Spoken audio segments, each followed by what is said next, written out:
À aucun moment j'ai senti ce message de fermeté ou à tout contraire. Il nous a dit qu'il n'était pas venu à la réunion avec des valises d'argent, mais ça veut dire que l'État ne mettra rien de plus pour les planteurs, même s'il a mis 28 millions côté RS. Donc maintenant voilà, le combat était là. Le combat, je vous l'ai dit, il était face à l'État et face aux industriels. Cette décision de quitter la préfecture hier, c'est déjà dans la préfecture, c'était une décision collégiale? Aujourd'hui, il y a eu un vote. On préférait que tout le monde revienne sur un lieu plus neutre pour annoncer, pour se prononcer sur l'accord ou pas de continuer avec ce volet B.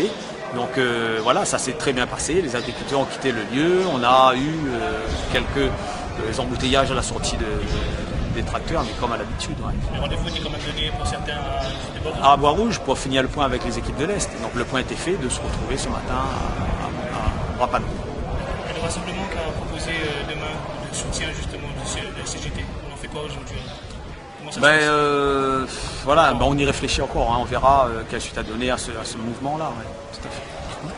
Combien de planteurs vont être concernés? Vous disiez 70% des petits planteurs vont être concernés par les avancées de la négociation. Oui, par mais 100% des planteurs vont être concernés par les mesures qui ont été adoptées. Sauf à quel niveau d'intervention sur le prix. Mais ça varie entre 2 € la Procéatin et 3 € pour les plus modestes. Donc c'est là aussi où il faut que tout le monde prenne du recul pour analyser sa situation personnelle, parce que chaque exploitation est unique. Donc on en est là. Je pense que ce qui est certain, c'est qu'on n'a peut-être pas obtenu à hauteur des espérances de beaucoup.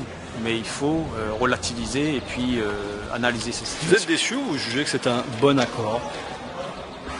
Un bon accord, non. Il aurait pu être mieux. Je ne dirais pas que c'est un bon accord. C'est un accord qui aurait pu être mieux parce qu'on a quand même travaillé pendant 3 mois et on peut toujours faire mieux. Mais le combat n'est pas fini. On a encore des batailles sur, comme j'ai dit, la bagasse énergie, sur la cotisation ERCAN et tout ça. C'est l'interprofession qui le décidera. Avec l'entente qui peut exister entre les syndicats, on peut y arriver face aux industriels. Quand la convention sera signée, donc elle s'appliquera à combien d'agriculteurs, combien de planteurs, combien d'hectares à la Réunion de canne? Alors, cette convention s'appliquera à 2900 livreurs de canne et sur 24 000 hectares de production. Merci beaucoup, monsieur. De demain, ça sera pour 2020? Non, c'est pour demain. C'est pas 2021. Ça va être des combats qu'on va redémarrer tout de suite. Parce que la bagasse énergie, c'est dans un protocole local. Il n'est pas dans la convention CAN, qui a été signée en 2009. Voilà. Et là-dessus, il n'y a pas eu d'évolution sur non, la bagasse énergie? Non, rien. Est-ce que vous comprenez là de parler des avoirs de certains agriculteurs? Bien sûr, on le comprend. Ah oui, mais tout à fait. De toute façon, il y aura toujours des déçus et des contents. Donc là, la déception, je pense qu'elle n'est pas mesurée. C'est-à-dire, il faut vraiment analyser son cas par cas et peut-être se dire, oui, j'ai gagné quelque chose. Peut-être pas autant que souhaité. Mais au moins, c'était quand même 6 € ou rien au début. Oui. Il y a quelques jours encore, c'était 6 € ou rien.